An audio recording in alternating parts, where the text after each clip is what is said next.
Hey guys, good morning. So, it's been raining all night. It's a little bit cold, so the flowers aren't opening properly, but they open just enough to pollinate them. So let's have a look. I have this one that's opening. This is Echinopsis hybrid STERNSCHNUPPE GEZACKT. Ragged flowers, really nice. And this time I might even be able to pollinate it. This is a totally messed up hybrid. Very often it's genetically, I don't know, messed up. It doesn't produce seeds very often. So I will definitely try to pollinate. And I will collect pollen because this is a great father for crosses. Yeah.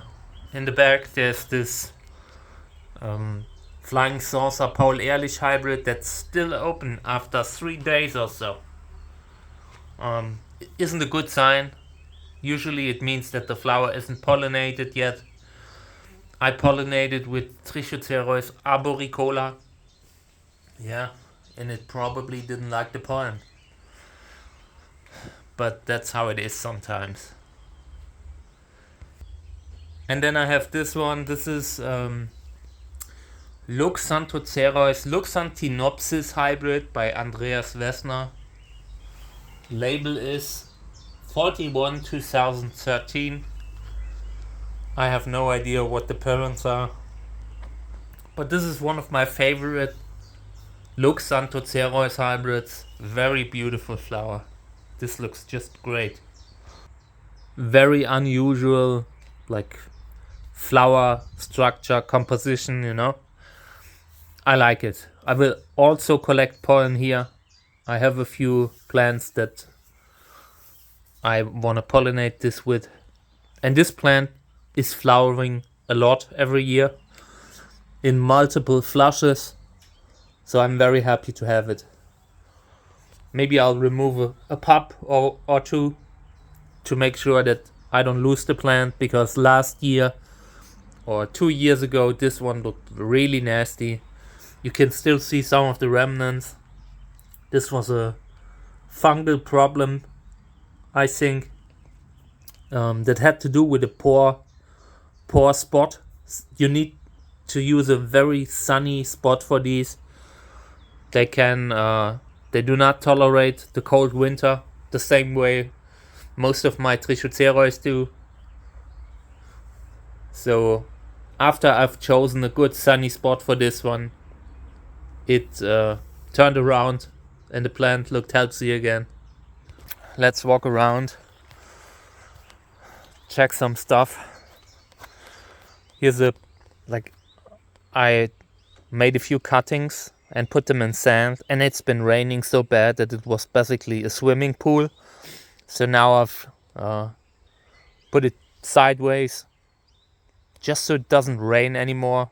Once the rain stops, I will move it straight again, and then hopefully they will root. These look pretty good. I'm a little bit unhappy that they all open at the same time. I like when I have plants that flower all summer long. This one won't. Here too. Lots of flower buds, but the rain just, I don't know. They don't open properly when it rains. This is a digitalis. They are pretty toxic, so I'm usually removing them because I don't want our dog to start nibbling on them. But yeah, they are a weed here. They come up everywhere, and they are beautiful plants. I wish I could just leave them, but they aren't really healthy. There you can see one that's coming out of the pot. It has just rained seeds into the pots, and that's the result. Here's my Trichocereus arboricola. Already pollinated 2 flowers, and a lot of the remaining ones will open simultaneously. There you can see slug bite on a flower bud. The slugs really bother me this year. I don't have a problem with slugs. I leave them completely alone. I don't do evil things to small living things. Like I just leave them alone. But this year they are everywhere and they eat all the flower buds. So I'm constantly moving plants inside.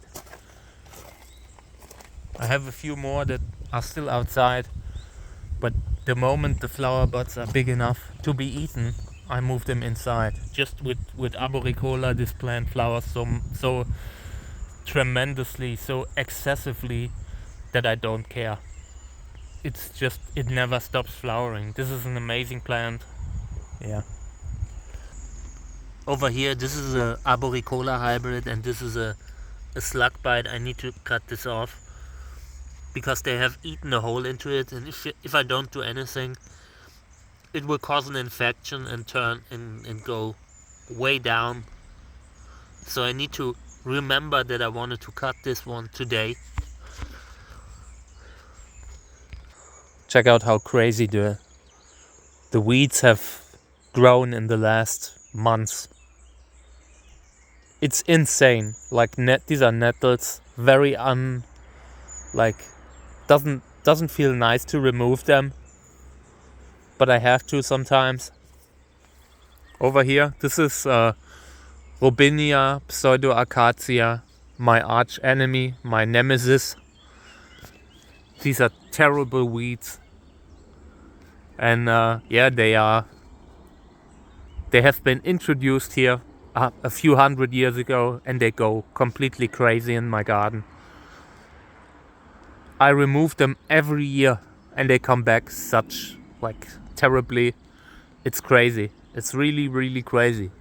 It's one of the worst weeds that I personally know. Over here I've seen a flower bud. This is great because I've been waiting for the flowers on this one for years. First time it's flowering, so hopefully it's something good. Here too, this is a Telegonus hybrid. Very nice. With Telegonus besides it. Haven't seen flowers on Telegonus, but yeah. You can't have it all. This one keeps falling over. At this point, if it falls over one more time, I'm dump it on the compost bin because it's bothering me. This is Autenried hybrid Saarwellen. Yeah, lots of stuff. This plant was totally messed up, and I still haven't decided if I want to cut it or not. It might outgrow the damage, but at this point I am really leaning towards just giving it a fresh start. I'm just worried because these massive plants do not pop easily sometimes. But yeah, if there's no main column, then they do, so it will probably be alright. Now look at this. There's a slug hanging in my doorway. I don't know. Do you see it? This is the type of stuff that I have to deal with right now. They are everywhere. I don't know why slugs hang in my doorway. Let me remove it. It just fell. I wanted to remove it, but it fell. Good. Good. Here's something that's flowering soon. Maybe 2 days. Here are the columnars. This one will be flowering a lot. Unfortunately, this one doesn't. This was a very neglected plant, and I repotted it in a rather large pot. So this is large for the size that it had before. I never go crazy when I'm potting up, you know. I don't want to put something from a tiny pot into a huge pot. That's not good. It causes lots of problems with the roots because the soil stays too wet for too long. But yeah, now that this one is in a new pot, it just grows roots. And yeah, you can see that this has a very nasty skin problem. This is a fungal infection on the skin, but I'm sure it will outgrow it eventually. Fungal infections are a problem but they are usually a sign of a sick plant, of a malnutrition plant, of a plant that needs more love. And if you do everything right, they can outgrow it. If they don't, you can still, like, you know, remove healthy columns to just root them separately, you know.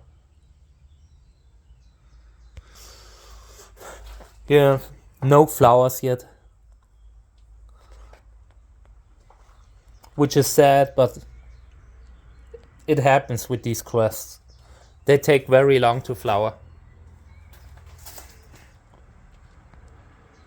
This is Saarwellen again, I think. Saarwellen or Saarland. This is a Trichocereus chalensis version, one of the rarer ones. Flower buds everywhere. Gräser hybrid.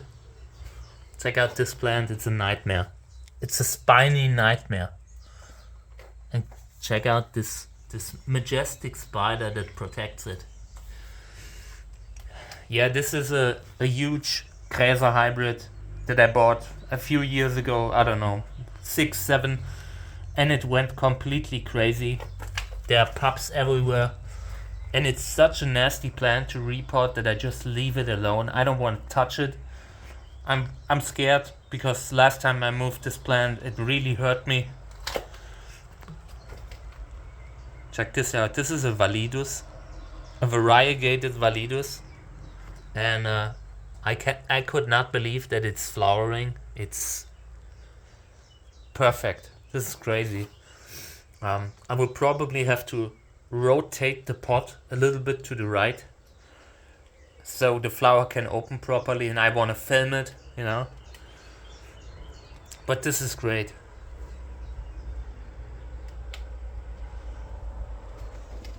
This is the South Australian short spine. Very slender. I didn't think it was so slender, but I'm sure it will, like, get thicker later on. This is a plant that I had to root, completely new, like had no roots and everything, and it sometimes takes a while. No flowers on Cuscensis, which bothers me. I wanted to have like a cross this year with it. But yeah, it maybe has another year until it reaches the roof. So there's a small window where you can make crosses. Here's a chalensis again. Very unusual chalensis, not like the classic clone that you see from Sacred Succulents. But yeah, it's a species that grows over a very wide area. And these arms are like snakes. They don't grow straight. At some point they lean over. Very thin, much thinner than Cuscensis, for example.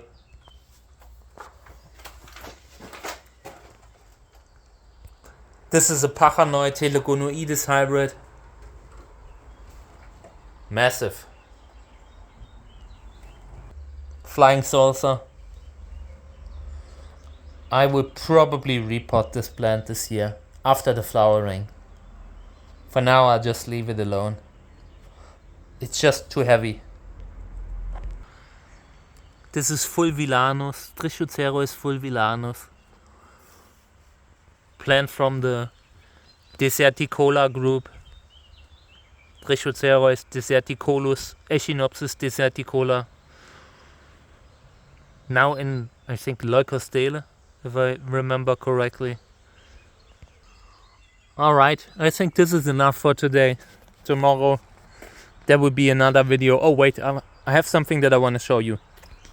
Here's an progress video, progress update on the Validus hybrid.